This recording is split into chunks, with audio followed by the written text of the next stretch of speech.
Welcome back, baseball fans, to the 1972-75 Carryover League. We are back in the Tuesday series, looking at the next evaluation of players. We know we have looked through, well, we got 32 teams, 20 players per team. So that means that the league will have 640 players in it. So the first thing we did was we looked at the guys continuing on, a dozen for each team, to see if they might have a card in a different year that was better. And we kind of looked at our options when the drafting comes. We've also looked at the keeper guys whose card from 1971 was put away, and so they have to move into a new card. So 4 of the 8 players from that year for each team are keepers. We looked at possible potential years we could draft in. It's just potential at this point. Nothing's locked in. We vacated years where they don't play. We also looked at the waiver pool, 64 players that were put on waivers, trying to find if there's any steals out there, any diamonds in the rough. Guys who were put on waivers because the team just didn't have a spot for them, while other teams starved for talent, need guys. So tonight we're going to wrap up with a last look at the 64 players put on retirement, as well as the last chance university guys who have not been in the league with their 1972 card yet, and this is their 4th and final crack at it. So let's start with the retired guys. And if you're wondering why we're looking at retired guys, is that some guys continue playing baseball. This is the pool for players whose seasons, careers ended in 1971, but it also includes players who aren't very good in a future year, or don't qualify for waivers in 72 because he didn't play, but he plays again in years 73, 74, 75. So we'll go right into this. There won't be a lot of analysis here because there's just not a lot of quantity of cards. You can go through this relatively quickly. All I did really was indicate a year if the card exists, but I haven't really looked at them yet. Arizona retires Julian Javier and Juan Pizarro, 2 very talented players from the 60s. Atlanta retires Hal Haydel and Mo Drabowski. Baltimore retires Bobby Wine and Bill Wilson, a pitcher they acquired from the Phillies. Bill Wilson still has a 73 card. Let's take a look at it. And you'll see these in the red here by team. And Bill Wilson's got an ERA over 660 and a whip of 170. So we're not going to distinguish that any further. That's not going to work. Boston retires Mike Andrews, Jackie Hernandez. They both have cards in 72 and 73. In the case of Andrews, he's a 2 at first base in 72 with a 610 OPS. That's not very good. Jackie Hernandez is a 4E48 shortstop, but at least he hits 247 in 73. So I'll be nice and I'll highlight that. How about that? Because he hits 247. That's better than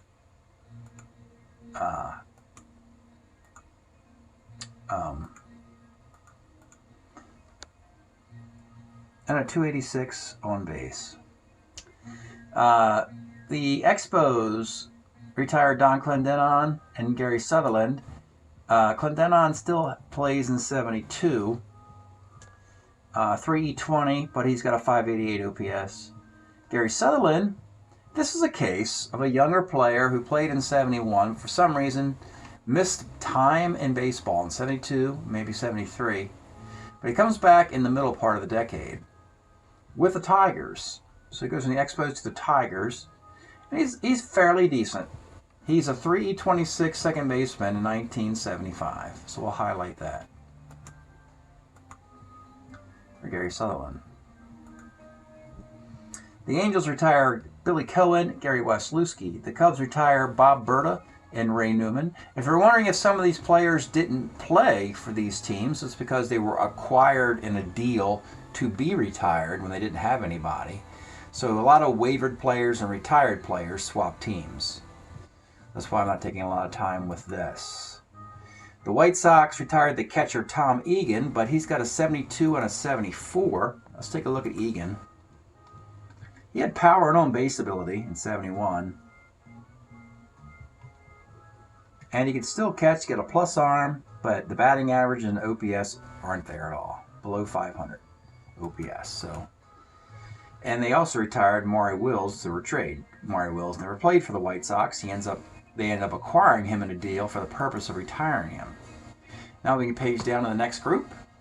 The Big Red Machine, Gale Hopkins, and Jim Stewart, but they both have 72 and 73 cards. Let's take a look at those. Gale Hopkins was acquired as a designated hitter. He's got a pretty decent 73 though, with a 728 OPS, a 380 on base. That's definitely worth highlighting for Gale Hopkins.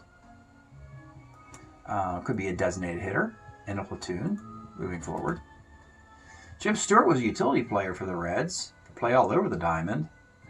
But the batting average is below 220 and the OPS is below 6, so I'll just leave that alone. Cleveland retires Mike Kilkenny and Joe Gibbon through a trade. Colorado retires Don Mason, Ron Klimkowski.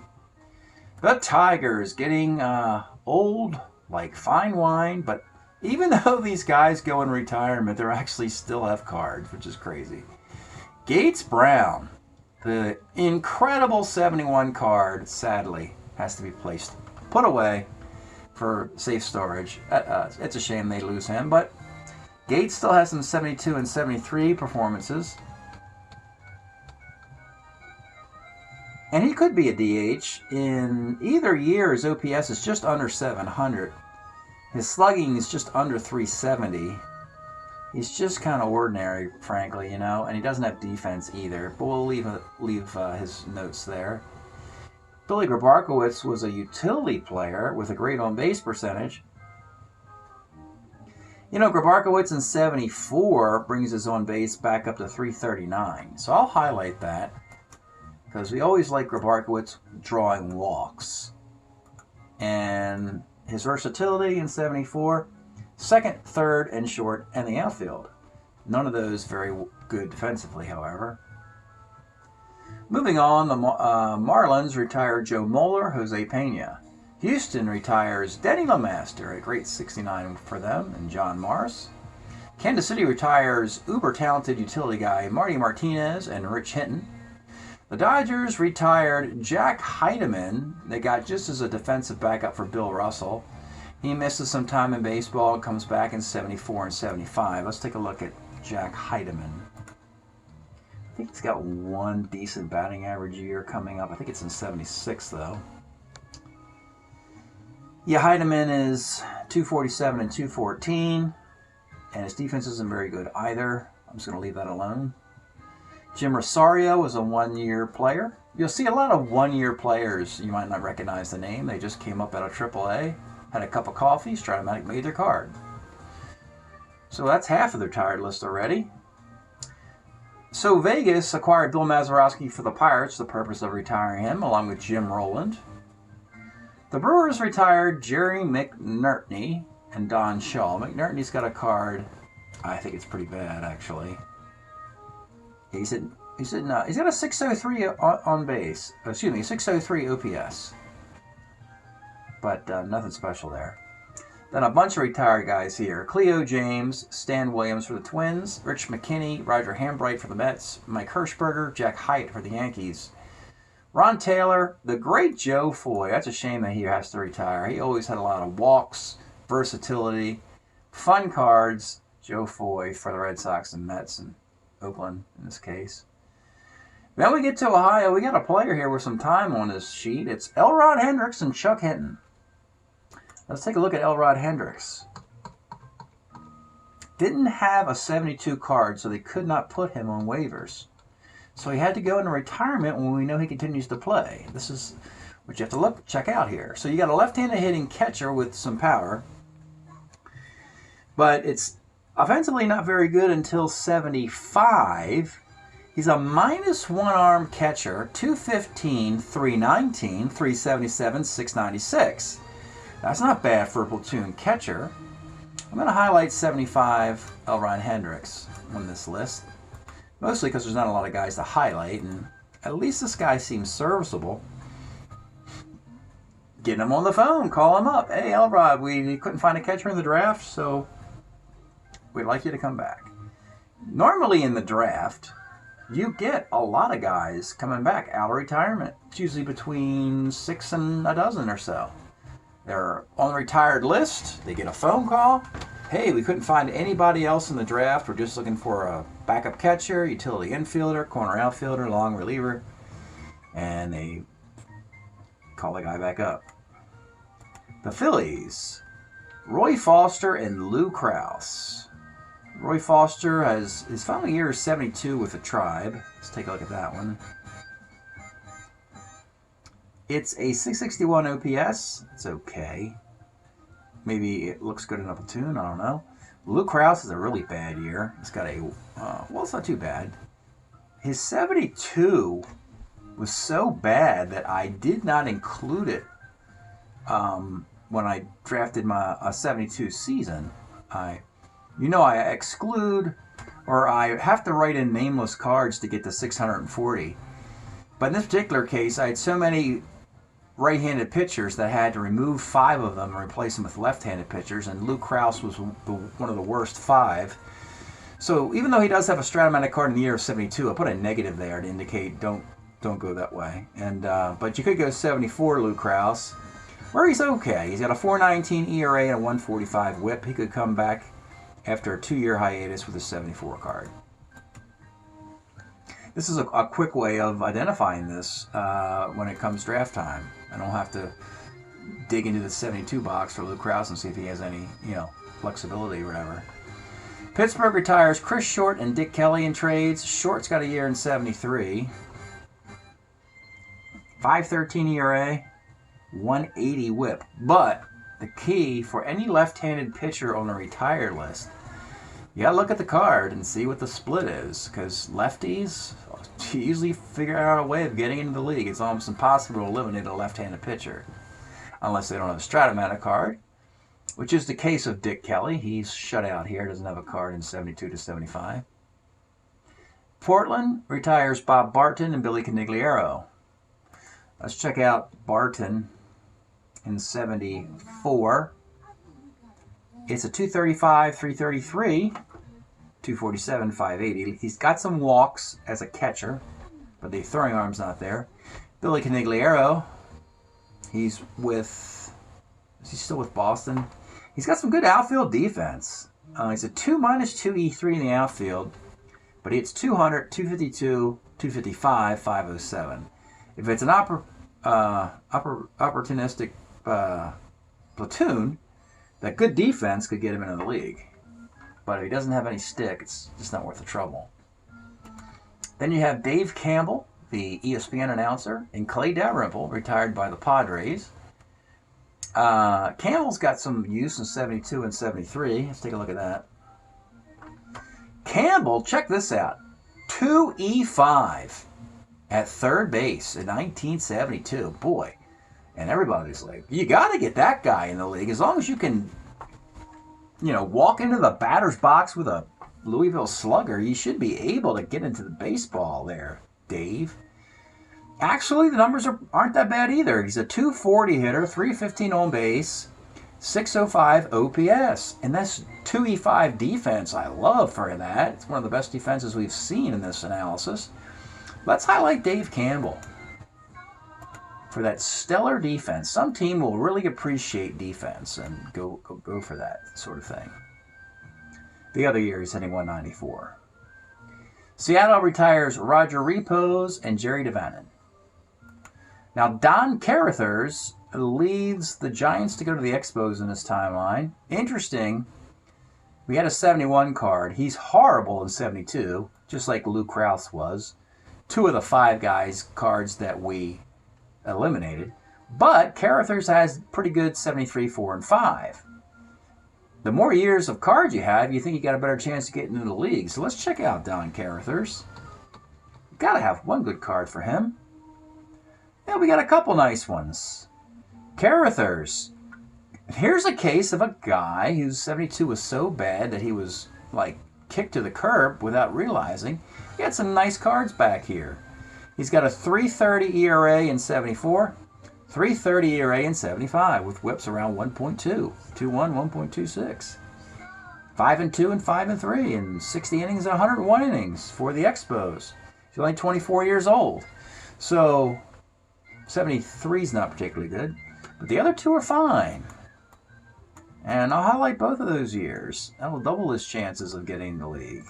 I'm actually going to predict right now, of all these guys, Carruthers gets in.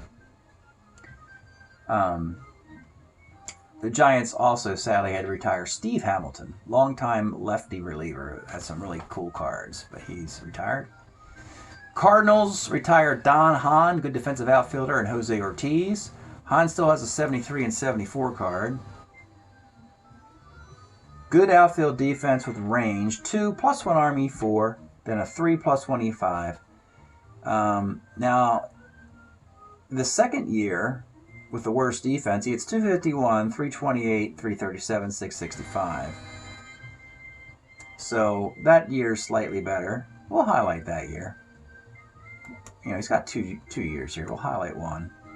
The 73 offers better defense, 74 better offense.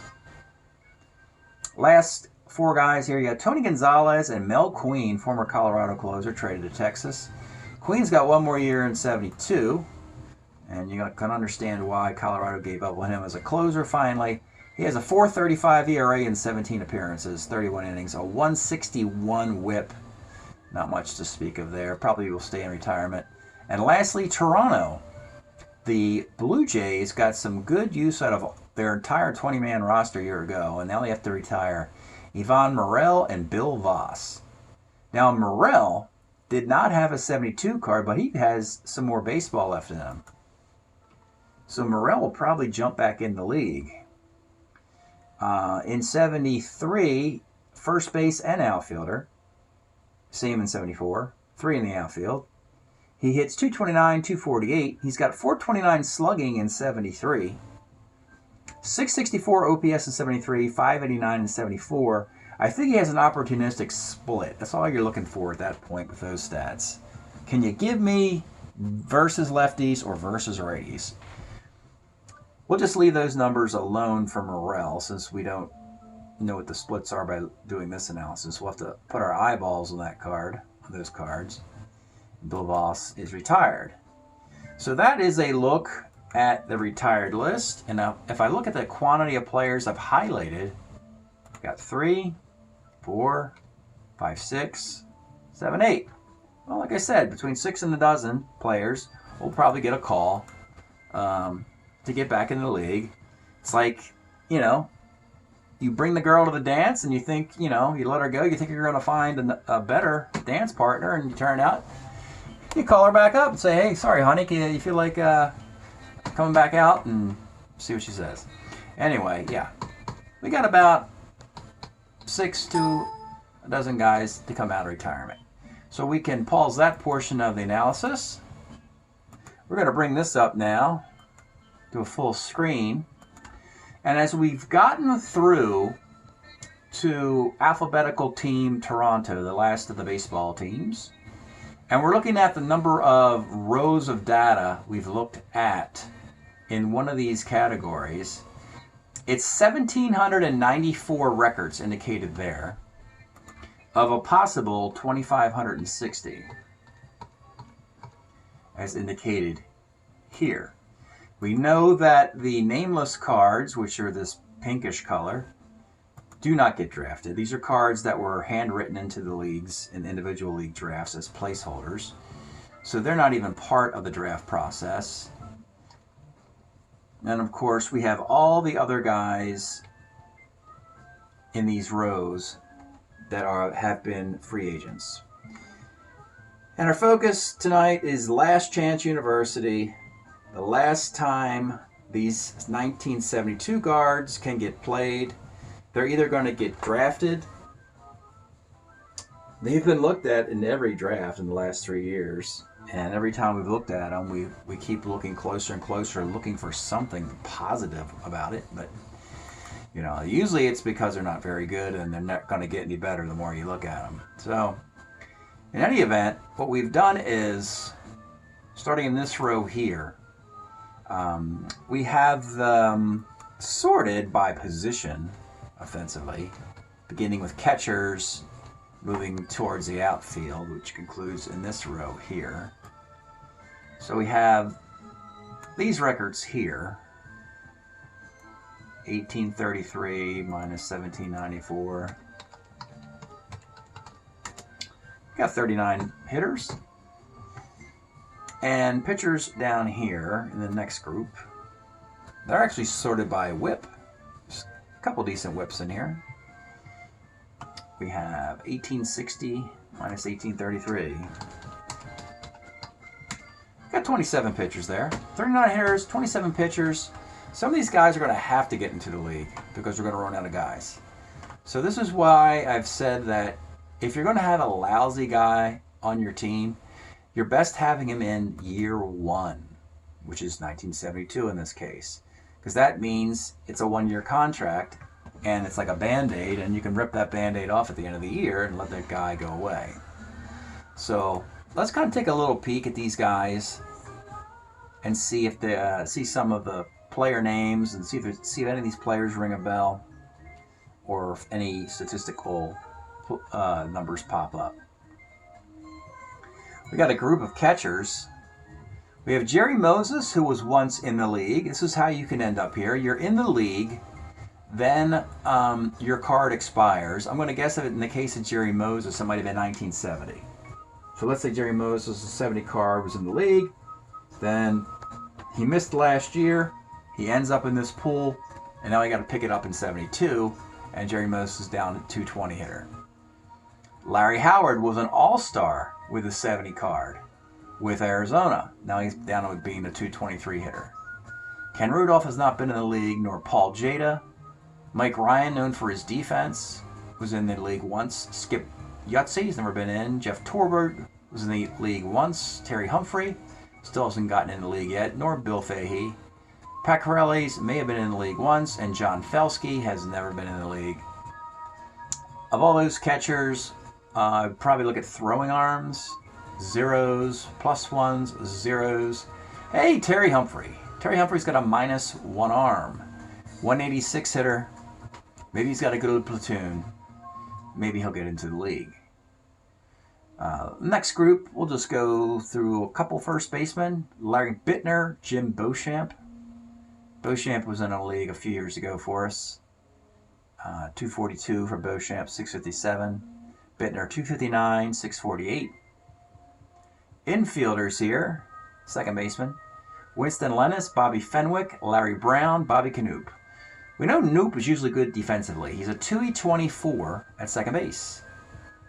That could get in. Larry Brown was in the league for the Cleveland a couple years ago. And he's versatile, second, third, and short. So he brings some familiarity to the league. On the other side of the diamond, on third base and short, we have Mike Ferraro, Rich Morales, Sid O'Brien. Sid O'Brien and Morales were in the league a couple years ago. Jags, just a guy, as we say. We'll have to look at those cards, to get more out of it.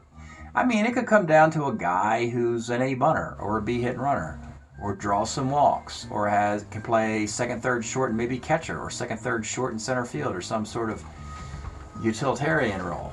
So, still have a lot of looking at these cards, for better or for worse, after that.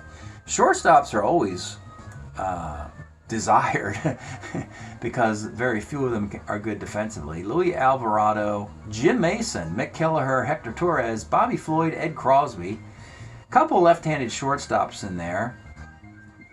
Mason's a 3. He's a 340 shortstop hitting 197. Ed Crosby's hitting 217. Bobby Floyd's a 3E18 shortstop. Mick Kelleher, actually, of all these guys, is the best defensive player. He's a 3E16 at short. That's pretty darn good, except he doesn't have any other, for whatever reasons, he doesn't have any other positions listed.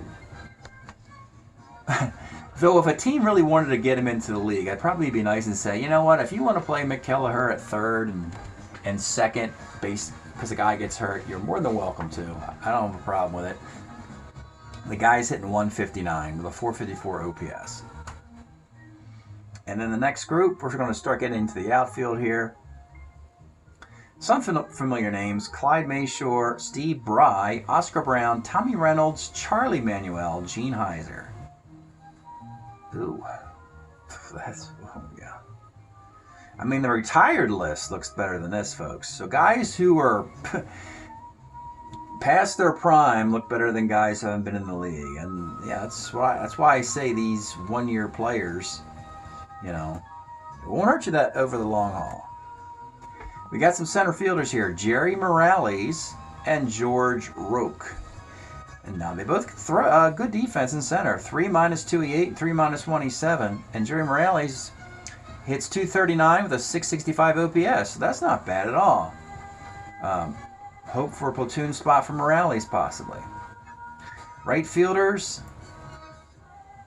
One really intriguing name here. We have Ted Ford, Jim Ferry, Rusty Torres, George Foster, and Ron Lolich. Now, if you're wondering about George Foster, it's because he hit 200, and then he's been on the Reds protected list the last few years, so nobody else can get him. But if the Reds don't pounce on George Foster's 1975 card within the first 4 rounds of the draft, he's up for grabs. So I plan on selecting Foster for Cincinnati, so that he doesn't play his career elsewhere. I mean, he's too valuable to the Reds. But it did take him, this shows that it took him a while to be an effective everyday player. He's 23 years old in 1972. A 3-1E9, which is nice, but he only hits 200. And then on the pitching side of things, we begin with Bill Slayback, who actually was in our league 2 years ago with a 3.20 ERA and a 1.21 WHIP. For some reason, he was replaced by a pitcher that, I think it was the Tigers had him, or maybe the Red Sox had him. They went after a better pitcher, and so Slayback got put on waivers. Here he ends up, so hopefully he'll make it back. You got Ron Schuler, Ed Farmer. These guys will probably make it at some point in the 70s. Schuler's got a 3.67 ERA. Farmer 4.40. Steve Dunning, Frank Rehberger, Mike Strahler. The ERAs are pretty good, which doesn't tell the whole story. In 1972, hitting was down a lot, so a lot of pitchers have reasonable earned run averages. And so guys who have ERAs around 3.90, low 4s, their cards don't look particularly good. In this case, Dunning, Rehberger, and Strahler all have whips of around 134, 135, 136. Tom Griffin will play later in the decade. Well, Ernie McAnally, Milt Wilcox will have a career in the later part of the decade. Bill Bonham, Rich Hand, Randy Moffett out of the bullpen of San Francisco. Rich Gossage, he's here with his 72 card. Anybody could take that card. However, the White Sox are going to protect him by drafting him early, possibly a first-round pick with his 1975 card, where he's a closer and a Hall of Fame caliber closer. So this 72 version of Gossage, just like George Foster, you're not going to have to worry about those guys getting poached. Tom Phoebus, Bucky Brandon, Ricky Clark, Jim Harden, Gary Ross, Don Stanhouse. Casey Cox was in our league a few years ago. Bill Grief, he's got a 5.60 ERA. He does a little bit better in the mid-70s. Jim Panther, Don Rose. Dave Leonard used to pitch for Baltimore. Only 20 innings on his card. Dick Selma had a nice card a few years ago, but he's got a 162 whip now. And then you're going to see 2 left-handed pitchers, the only 2 left-handed pitchers I've mentioned. So starting with Bill Slayback, we've gone through 25 pitchers. They're all right-handed. And if you're wondering why there's just 2 left-handed relievers, well, let me explain. Dan McGinn, 0-5. 5.89 ERA, 1.707 whip. In 62 innings, he gave up 78 hits, walked 29, struck out 42. Now, if he can get some lefties out, we're willing to ignore the bad stats. But so far, there's been barely enough left-handed pitching to keep the league going without dipping into the Dan McGinn pool. And then there's Mark Schaefer. Well, Mark Schaefer, God bless him, he was 2-0, and he had a 4.61 ERA, which is remarkable because Mark Schaefer had a 1.95 whip. 41 innings, 52 hits, 28 walks, 25 strikeouts. So Strat printed his card, I believe it was with the Padres, and it's not very good. He's got on bases in all 3 columns of a pitcher's card, of the 4-4 card. So that's pretty bad. As soon as you see that, you cover your eyes. So that's what we're looking at in the 72. And the fun part about this is before the draft, we have the Winter Baseball Classic Tournament. Another video, we'll put that description and explain how that works. A Winter Baseball Classic is a 16-team, 3-week tournament just to get these cards playing some baseball before they're ultimately put away for the final time. So we're going to actually play a huge chunk of these guys just to see what they can do in a little baseball tournament. And the point is if all the teams have these guys, then it becomes competitive because, you know, there isn't one Hall of Fame roster and a bunch of scrubs. There's scrubs everywhere, as you could say. But so that's a look at the 72 analysis portion here. So when we get together next week, I think we're just going to start putting up Winter Baseball Classic results. Thanks for tuning in, and we'll see you next time.